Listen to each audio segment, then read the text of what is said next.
to all the white people who participated in the George Floyd protests. I have a question to all the white people who participated in the George Floyd protests. 2 years ago, white people all over America integrated the Black Marches for Justice. Can I ask you white people, where were you when our brothers and sisters in Akron, Ohio were protesting the other day for Brother Waylon? I'm talking to the white activists. Millions of you protested 2 years ago all over the country. It was all over the news. I want to ask you good white people, where were you the other day when our brothers and sisters were protesting in Akron? Where were you when Ma'Khia Bryant got shot multiple times for having a knife?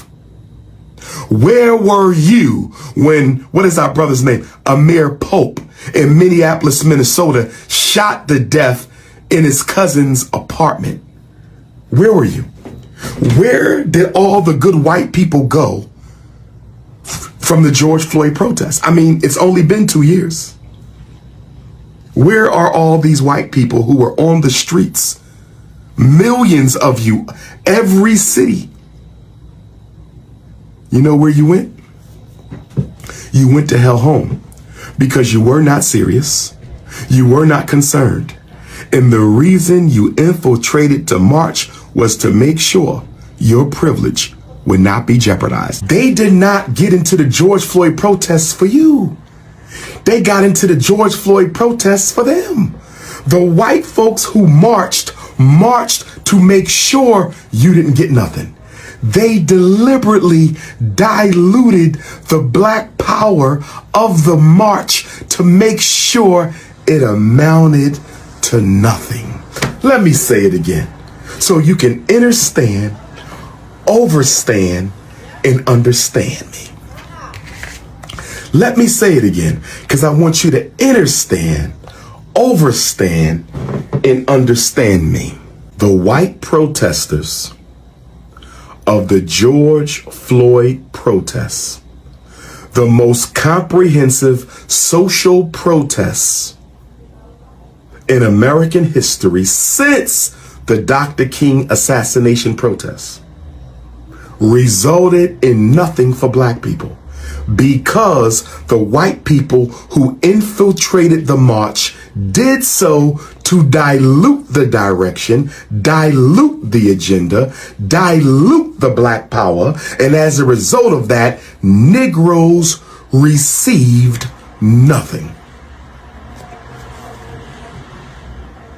Do you think those white people who marched in the George Floyd protests, do you think they care about what happened to Brother Waylon in Akron? Do you think they care about Ma'Khia Bryant? Do you think they care about Amir Pope and all the other countless numbers of black folks who've died before or since?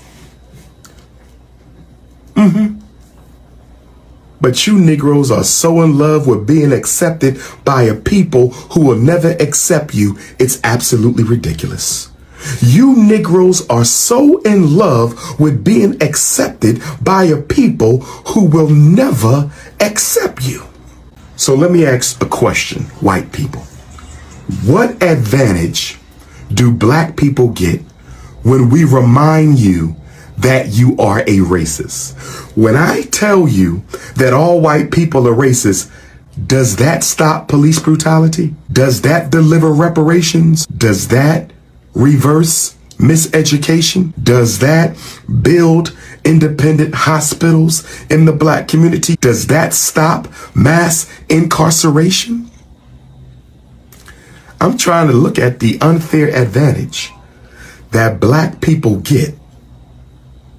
What is the unfair advantage that black people get when we remind white folks that you do not believe in freedom, You don't believe in justice, and you don't believe in equality. And the only time you use those words is when you're celebrating your fictitious history, or you're trying to colonize somebody's land and resources in the name of making the world safe for democracy. If you love democracy so much, if you love democracy, that means the CIA has never assassinated a democratically elected president. Is that true?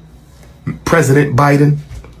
Vice President Kamala Harris, is it true that the CIA, which is a branch of the U.S. government, is it true that the CIA has never assassinated a democratically elected president? Because last time I checked, Patrice Emery Lumumba, the first democratically elected prime minister of the Congo, was democratically elected. And his execution was ordered by Eisenhower on the eve of Kennedy's election, and Kennedy co-signed it too. And y'all had that brother assassinated, had his body buried, dug up, chopped up, sliced up, dissolved in acid, reburied, and y'all just now giving his teeth back to his family this year. And that happened in 61. Y'all just now giving his teeth back to his family in 2022, and that happened in 61. And he was democratically elected, and he's not the only one. I can give you a whole list of African and Caribbean African and South American African and Central American African leaders who were democratically elected that the CIA assassinated. So don't tell me y'all give a damn about no democracy. Don't ever tell me y'all give a damn about no democracy.